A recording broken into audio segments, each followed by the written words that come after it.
Hello friends, welcome back again. यहाँ पर next topic हम डिस्कस करने वाले हैं जीएस पेपर 2 का, जिसमें मेंस की हम चर्चा कर रहे हैं। इससे पहले हमने 7 टॉपिक यहाँ पर कंप्लीट कर लिए हैं। आपको टॉपिक्स दिखाया जाए। यहाँ पर 7 टॉपिक्स हम कवर कर चुके हैं, यानी कि आइलैंड डेवलपमेंट स्टडीज तक हम कवर कर चुके हैं। अभी हम देखने वाले issue with the PM care fund, ये टॉपिक को हम देखने वाले हैं। अभी कल ही की बात है, कल ही आपको देखने को मिलेगा कि राज्यसभा में जो ओपोजिशन है वो कास्ट सेंसस की मांग कर रहा है। ठीक है, अभी आपको कल परसों की बात है, कल मैंने पेपर में देखा कि राज्यसभा में अपोजिशन कास्ट सेंसस की बात कर रहा है कि कास्ट सेंसस होना चाहिए। ओके, अब ये होगा या नहीं होगा वो अलग मैटर है, बट द इशू इज, तो अगर इशू है तो आपको एग्जाम में पूछा जा सकता है, कभी इंटरव्यू वगैरह में भी पूछा जा सकता है। ठीक है, तो इस चीज को आपको ध्यान रखना है, ट्रैक करते रहना। अब यहाँ पर एनफ आपको कंटेंट दे दिया गया है, इतना कंटेंट दे दिया गया है कि अब कुछ अलग से ऐड नहीं करना है जब तक कि कोई नया डेवलपमेंट ना हो रहा। ओके, तो अभी कोई ऐड इसमें कुछ नहीं करना, जितना कंटेंट है वो एनफ, मोर देन एनफ। चलिए, तो अभी हम डिस्कस करने वाले हैं टॉपिक 8 के बारे में, issue with the PM care fund के बारे में। यहाँ पर एक और अनाउंसमेंट मैं आपको बता दूं कि जीएस पेपर 4, ठीक है, जीएस पेपर 4 यानी कि एथिक्स, एप्टीट्यूड एंड इंटीग्रिटी वाला जो ये टॉपिक है, इसका हम एक वर्कशॉप करने वाले हैं। ठीक है, इसका एक हम वर्कशॉप करने वाले हैं, यानी कि ये कोर्स एक स्टार्ट होने वाला है जीएस 4 का, जिसमें हम पार्ट ए और पार्ट बी दोनों सेक्शन होगा। पार्ट ए का मतलब थ्योरी जो है, और पार्ट बी का मतलब केस स्टडी, जिसमें इंक्लूड होगा। ठीक है, तो इसका हम वर्कशॉप करने वाले हैं, सेमिनार करने वाले हैं हम लोग, जिसमें हमारी यहाँ पर स्ट्रेटजी क्या होनी चाहिए जीएस 4 को करने के लिए, क्योंकि जीएस 4 ये बहुत ही इंपॉर्टेंट टॉपिक है। बिकॉज जीएस 1 हो, 2 हो, 3 है, इसमें से सभी का मार्क्स लगभग सेम आता है, सब अगर 100 के आसपास कर लेते हैं इसमें, लेकिन कहीं ना कहीं जीएस 4 में मैक्सिमम लोगों को प्रॉब्लम यहाँ पे होती है। ठीक है, तो इसको रिलेटेड हम यहाँ पे सेमिनार वर्कशॉप करने वाले हैं, जिसमें आप अपनी क्वेरीज को पूछ सकते हैं, आपकी सारी क्वेरीज इसमें ली जाएंगी। ठीक है, टाइम एंड डेट आपको बता दिया जाएगा, तुरंत कम्युनिटी टैब में अपलोड कर दिया जाएगा, या फिर आप बता सकते हैं कि कब इसको चाहते हैं, आप डेट और टाइम दोनों बता सकते हैं, उसके अकॉर्डिंग आपके कन्वीनियंस के अकॉर्डिंग भी उसको कर दिया जाएगा। ठीक है, तो कमेंट कीजिएगा कि किस डेट को आप चाहते हैं ये वर्कशॉप, और टाइमिंग क्या रखा जाए। मेजोरिटी जो डेट और टाइमिंग होगी उसके अकॉर्डिंग ये रखा जाए। ठीक है, खैर चलिए टॉपिक डिस्कस करते हैं हम। ये topic issue with the PM care fund. चलिए, तो पीएम केयर फंड आपको पता होगा, आपने न्यूज़पेपर में भी पढ़ा होगा कि कब इसे लॉन्च किया गया था। बेसिकली इसको लॉन्च किया गया था 2020 में, जब कोविड का समय था, कोविड 19 का जब समय था 2020 में, उस समय पीएम केयर फंड को लॉन्च किया गया था। इसका फुल फॉर्म क्या होता है? Prime minister citizen assistance and relief in emergency situation fund, PM care fund का फुल फॉर्म होता है। तो फुल फॉर्म याद रखना है। कभी कभी आपको पूछा गया है प्रीलिम्स में, इस तरीके के क्वेश्चन की फुल फॉर्म वो कभी कभी पूछ देते हैं, या फिर पीसीएस वगैरह के एग्जाम देते हैं, तो वहाँ के लिए तो बिल्कुल ये एक अच्छा क्वेश्चन है, वहाँ वो अक्सर ऐसा क्वेश्चन पूछते रहते हैं। ठीक है, तो बेसिकली इसका पर्पस क्या था, अगर हम इसकी बात करें तो पर्पस सीधा combating, containment and relief effort against the corona virus and similar pandemic like situation in future. ठीक है, तो कोरोना वायरस से बचाव के लिए, या फिर जो भी हमें उसे लड़ना है, या फिर जो भी हमें रिलीफ प्रोवाइड करना है, उसके लिए पैसा कहाँ से आएगा? तो उसके लिए पीएम केयर फंड। और कोरोना जैसे ही फ्यूचर में अगर कोई और पेंडेमिक आता है, तो उसके लिए भी ये फंड का यूज किया जाए। ठीक है, तो कोविड के समय बनाया गया था, तो उस समय करंट सिचुएशन कोविड था, और ये भी कहा गया कि फ्यूचर में अगर इस तरीके के कोई और पेंडेमिक आता है, तो उसके लिए भी एक रिलीफ फंड की तरह काम करेगा। ठीक है, अब यहाँ पे इसको डिस्कस करने का मतलब क्या है? इसको डिस्कस करने का मतलब है कई सारी कंट्रोवर्सी। ठीक है, कई सारी कंट्रोवर्सीज, इन कंट्रोवर्सीज की भी हम चर्चा आगे करेंगे कि ये पीएम केयर फंड में ट्रांसपेरेंसी कितनी है, कितना ये अ, सरकार के द्वारा इसमें क्या है, सरकार के द्वारा क्या कहा गया है। और सरकार यहाँ पे दो तरीके की बातें कहती है, और दोनों अपोजिट अपोजिट बातें हैं। अभी हम उसको भी आगे डिस्कस करने वाले हैं। डेटा हम कुछ देखते हैं पीएम केयर फंड के बारे में। तो सबसे पहले देखते हैं कि इसमें टोटल कलेक्शन कितना हुआ है। तो 2019-20 के दौरान टोटल कलेक्शन इसमें 39 लाख रुपए का ही कलेक्शन आपको हुआ था, वो भी फॉरेन करेंसी की बात करें तो। ठीक है, इसके अलावा लोकेशन की बात करें तो वेंटिलेटर्स के लिए, मेक इन इंडिया वेंटिलेटर बनाने के लिए 2000 करोड़ दिए गए थे इसमें। और जो माइग्रेंट लेबर है उनको रिलीफ के लिए यहाँ पर 1000 करोड़ दिए गए थे, और जो वैक्सीन डेवलपमेंट है उसके लिए आपको 100 करोड़ रुपए दिए गए थे। जिसने बेहतर काम किया, वैक्सीन डेवलपमेंट अच्छा काम किया, बाकी जिसको सबसे ज्यादा पैसा दिया गया था उसने अच्छा काम नहीं किया। वेंटिलेटर ऐसे बनाए गए कि पॉलिटिक वेंटिलेटर आ रहे थे, माइग्रेंट लेबर के लिए तो शायद ही जमीनी लेवल पे कुछ हुआ होगा, ठीक है, जो दिखा होगा। अदरवाइज लोग इतने परेशान, कोई पैदल कहीं जा रहा है, कोई किसी तरीके से कहीं जा रहा है, तो शायद ही इनके लिए होगा जिसके लिए मैक्सिमम पैसा दिया गया था, और जिसके लिए सबसे कम पैसा दिया गया था वैक्सीन का डेवलपमेंट, वो ज़्यादा बेहतर तरीके से हो। क्या आगे बढ़ते हैं हम।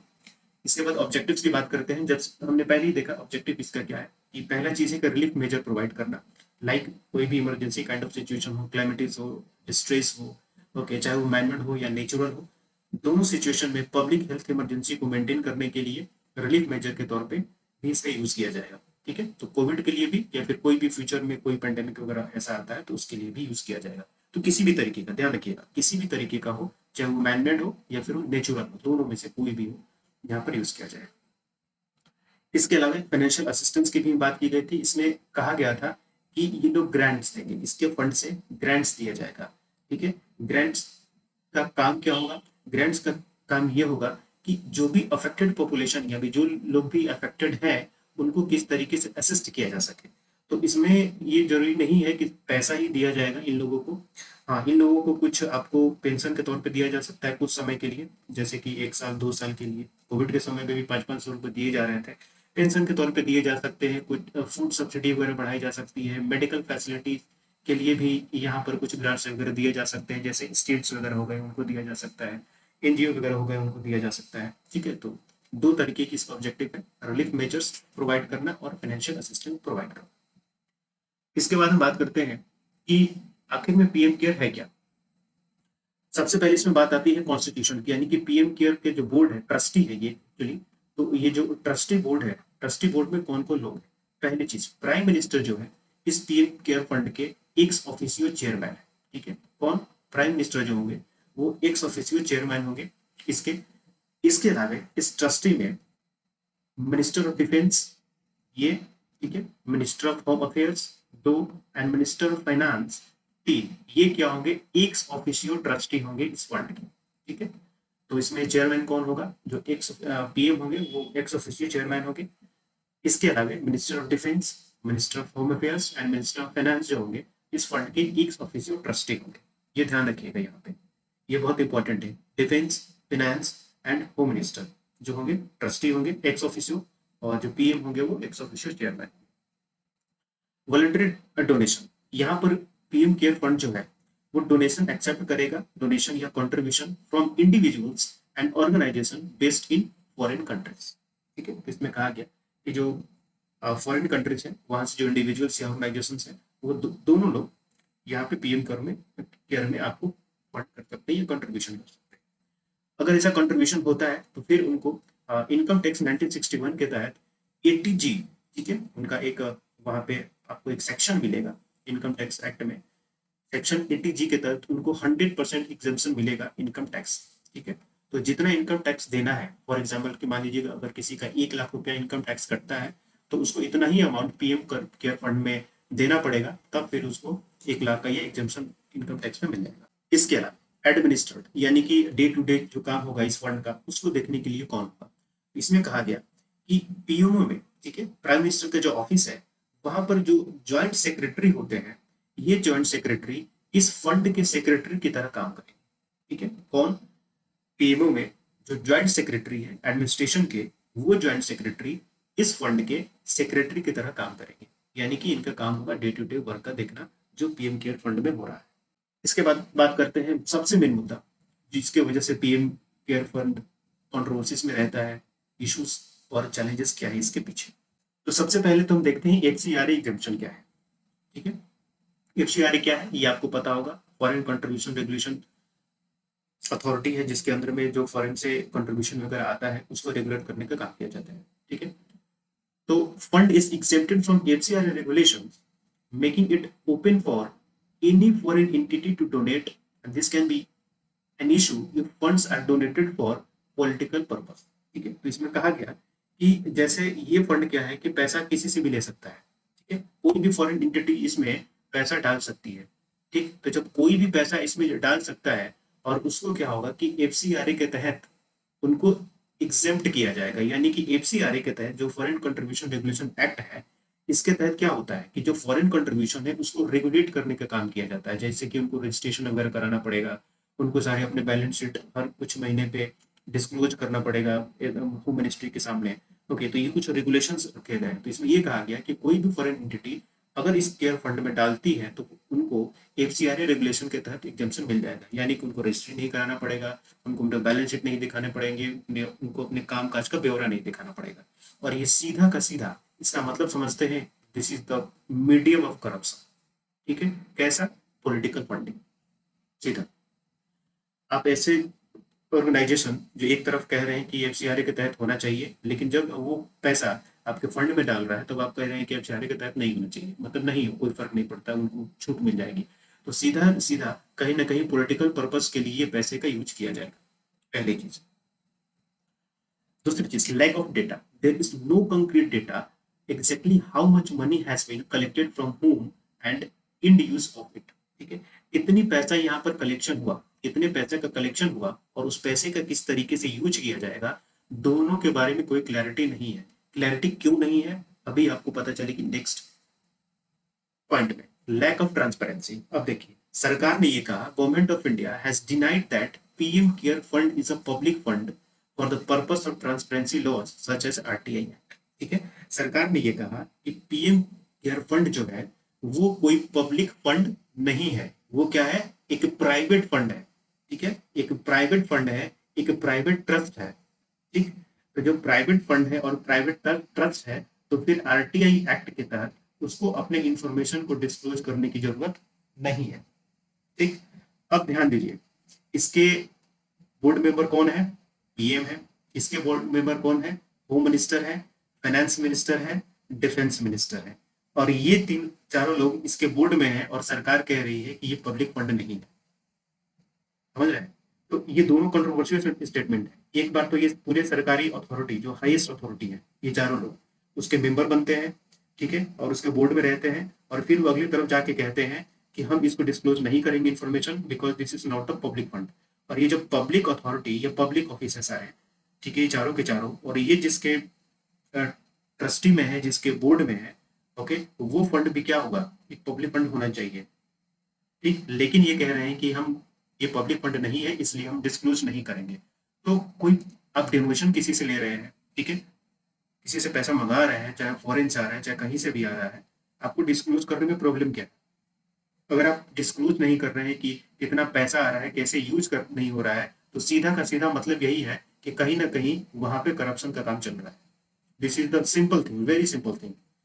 क्योंकि इसमें कोई ऐसा नहीं है कि इसमें कोई आपकी पब्लिक सिक्योरिटी या देश की सिक्योरिटी इसमें छुपी हुई है। आगे बात करते हैं, नो कैग ओवरसाइट। इन्होंने ये भी कहा कि कैग जो होगा वो इस फंड का ऑडिट नहीं कर सकता। समझ गए? कैग भी जो होगा वो इस फंड का ऑडिट नहीं कर सकता, यानी कि इस फंड में कैसे क्या चीजें हो रही हैं वो किसी को पता नहीं चलेगा। और इसका ऑडिट किसी इंडिपेंडेंट ऑडिटर से किया जाएगा जो कि ट्रस्ट के द्वारा अपॉइंट किया जाएगा। तो ये तो बेकार चीज हो गई। इंडिपेंडेंट ऑडिटर मतलब जिसको ट्रस्टी को जिसका मन होगा वो लगाएगा, तो वो इंडिपेंडेंट ऑडिटर कभी उनके अगेंस्ट में नहीं बोलेगा, कभी भी नहीं बोल सकता। ठीक है, तो कुल मिला के एक तरफ पब्लिक अथॉरिटी उसके मेंबर बनते हैं और दूसरी तरफ कहते हैं कि पब्लिक फंड नहीं है, और इस वजह से आरटीआई की तरफ उसके डेटा को नहीं पब्लिक करेंगे कि किस तरीके से पैसा कहाँ से ला रहे हैं और किस तरीके से यूज करेंगे। और दूसरी तरफ फिर हम कहते हैं कि कैग भी इसका ऑडिट नहीं कर सकता। क्यों? क्योंकि देखिए कभी कभी क्या होता है ना कि कैग पब्लिक प्राइवेट फंड का भी करता है ऑडिट। कब? जब से प्रेसिडेंट ऐसा करने के लिए कहे तो कैग कर सकता है वैसे सिचुएशन में। इसलिए एकदम डायरेक्ट यहाँ पे कह दिया गया कि कैग इसका ऑडिट नहीं करेगा। तो अब वो कंडीशन भी इसमें लागू नहीं होगी कि प्रेसिडेंट के कहने पर कैग उसका वो कर पाए, ठीक है, ऑडिट कर पाए। तो कुल मिला के एकदम डायरेक्टली इसको साइडलाइन कर दिया गया कि पब्लिक से पैसा ले रहे हैं लेकिन हम नहीं बताएंगे कि कहाँ यूज करेंगे। ओके, तो ये सब प्रॉब्लम्स है जनरली, इसकी वजह से ज्यादा इशू आपको ये पीएम केयर फंड रहा है इसमें। इसके अलावा मैंडेटरी डिडक्शन, अब जो गवर्नमेंट ऑफिसर्स है ना, जो सरकारी कर्मचारी हैं, उनके सैलरी से मैंडेटरी डिडक्शन किया गया। ठीक है, मैंडेटरी डिडक्शन का मतलब समझते हैं, this is not the voluntary, मतलब ये ऑब्लिगेशन है। तो उनकी सैलरी से अपने आप पैसा कट के पीएम केयर फंड में चला जाएगा।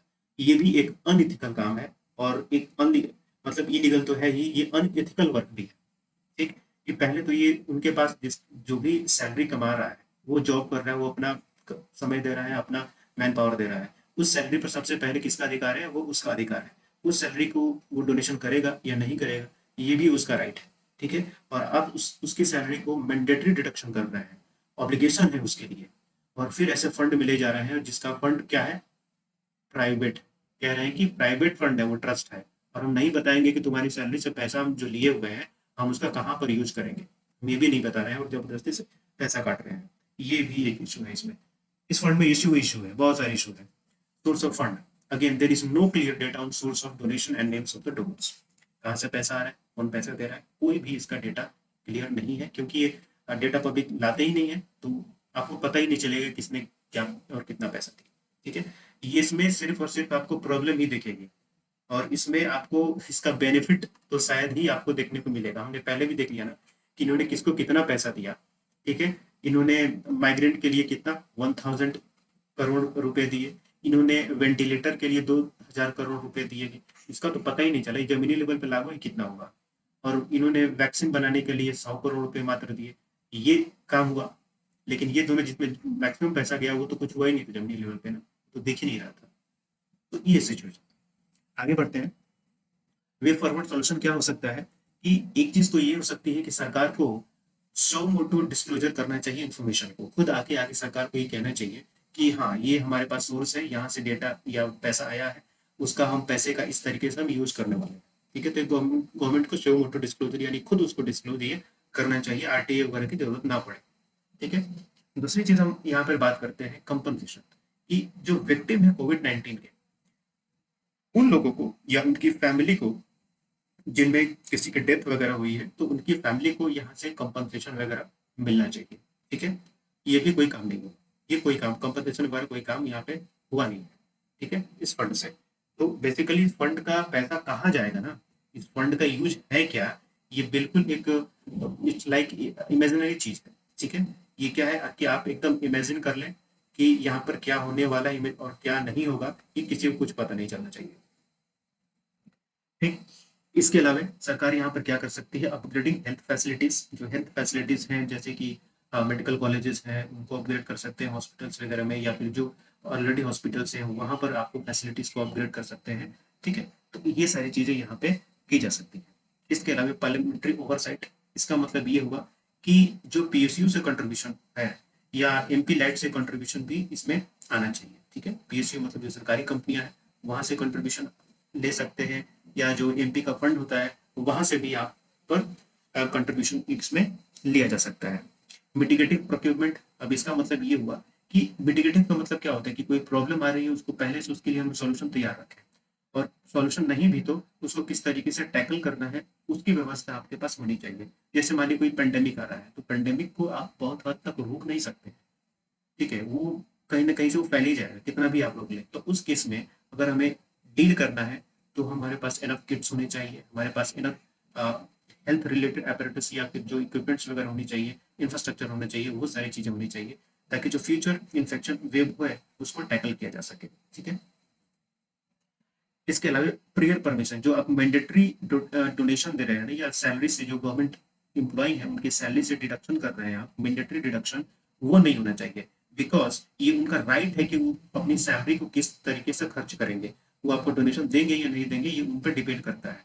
ठीक है, तो ये प्रियर परमिशन होना चाहिए, उनके परमिशन से ही उनकी सैलरी में से कोई भी डिडक्शन होना चाहिए, ये मैंडेटरी बिल्कुल नहीं होनी चाहिए। ठीक है, तो ये चीज का आपको ध्यान रखना है। कंक्लूजन में आप क्या लिख सकते हैं, यहाँ पे 2-3 पॉइंट है जो लिख सकते हैं। पहली चीज यहाँ पर हाईलाइट की गई है कीवर्ड ट्रांसपेरेंसी होनी चाहिए, अकाउंटेबिलिटी होनी चाहिए। ठीक है, और ताकि पब्लिक ट्रस्ट को बनाया जा सके। ठीक है, तो ट्रांसपेरेंसी एंड अकाउंटेबिलिटी अगर ये फंड में रहेगी तभी क्या होगा कि पब्लिक ट्रस्ट भी बनेगा इस फंड के ऊपर। ठीक है, कीवर्ड को याद रखिए। इसके अलावा गवर्नमेंट को भी शेयर टू डिक्लेयर इन्फॉर्मेशन करना चाहिए कि अपने आप आके पब्लिक इंटरेस्ट में, ठीक है, इन्फॉर्मेशन को डिक्लेयर करें कहाँ से पैसा आया, कितना आया, किस तरीके से यूज करने वाले हैं हम, ये सारी चीजें होनी चाहिए। ठीक है, तो आई होप आपको ये चीज समझ में आई होगी। मेनली इसमें प्रॉब्लम ये है कि जो हमने अभी देखा यहाँ पे कि जो भी इश्यूज वगैरह है ये काफी इंपॉर्टेंट है, इनको ध्यान में रखना है, कभी पूछा जा सकता है। लेकिन यहाँ पे एकदम एक्सट्रीम जाके सरकार को क्रिटिसाइज मत कीजिएगा, एक चीज का ध्यान रखिएगा। ठीक है, क्योंकि वो बैकफायर हो सकता है आप पे। तो इस चीज़ का हमेशा आपको ध्यान रखना है। तो जब भी आप क्रिटिसिज्म लिखेंगे ना, तो उस तरीके से ही आप लिखेंगे, क्योंकि देखिए सरकार यहाँ पे दोनों बातें कह रही है। एक तो सरकार के आदमी उसमें बैठे हुए हैं, फिर सरकार कह रही है कि ये पब्लिक फंड नहीं है, ठीक है? सरकार कह रही है कि हम नहीं बताएँगे पैसा कहाँ से आया, कितना आया और किस तरीके से यूज़ करेंगे। कैग कह रही है कि कैग भी उसको ऑडिट नहीं करेगा, मैंडेटरी साइलेंट डिडक्शन हो रहा है। तो बहुत सारी ऐसी चीज़ें हो रही हैं जो नहीं होनी चाहिए। तो एकदम आप गवर्नमेंट को इस तरीके से क्रिटिसाइज़ एकदम एक्सट्रीम जाके नहीं करेंगे। इस तरीके से लिखेंगे कि हाँ, ये प्रॉब्लम है और ये सॉल्यूशन इसमें होना चाहिए, ठीक है?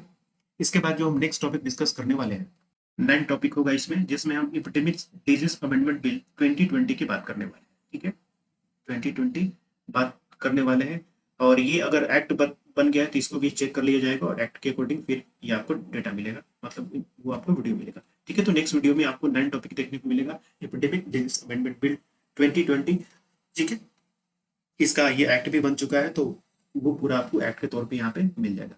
तो धीरे-धीरे ये सारे वीडियोस अभी इसके बाद और इसमें 18 9 वीडियोस हैं, तो ये करीब 9 दिन में खत्म हो जाएंगे, क्योंकि इसके साथ एक और वीडियो हमारी कोशिश है कि कम से कम एक दिन में 2 वीडियोस आए। एक तो आपको यहाँ से एक वीडियो मिलेगी और एक दूसरी वीडियो जो कि करंट इश्यूज है या जो जनरल इन्फॉर्मेशन है जो आपके लिए काम आ सकते हैं, वो सारी वीडियोस आपको मिलेंगी, ठीक है? मिलते हैं नेक्स्ट वीडियो में। Thank you, have a nice day.